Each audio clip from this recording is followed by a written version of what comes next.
ஓம் ஸ்ரீ சாய்ராம். பிப்ரவரி 14, 2026.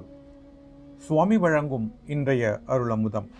சுயமுயற்சி, விவேகம், தவம் ஆகியவற்றால் பெறும் குணங்கள்தான் மனிதர்கள் மகோன்னதமான நிலையை எய்துவதற்கு காரணமாகின்றன. மனிதன் எந்த சாதியில் பிறந்தாலும் ஆத்ம சுத்தியின்றி முக்தி அடைய முடியாது.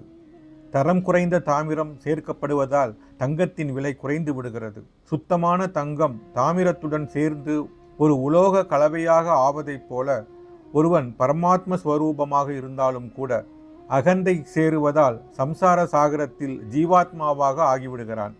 தனது தங்கம் போன்ற உண்மை நிலையை திரும்ப பெறுவது எப்படி?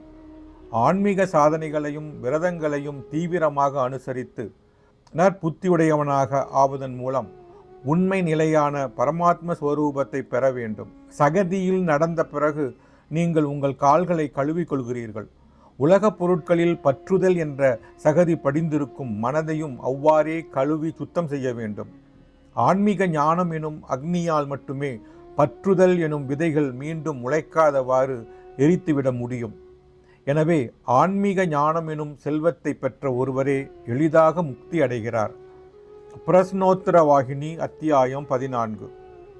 துணிகளை திரும்ப திரும்ப கல்லில் அடித்து துவைப்பதன் மூலம் சலவை தொழிலாளி துணிகளின் அழுக்கை போக்குகிறான்.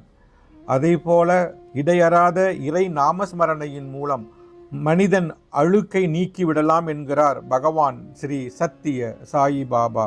ஓம் ஸ்ரீ சாய்ராம். ஓம் ஸ்ரீ சாய்ராம். ஓம் ஸ்ரீ சாய்ராம்.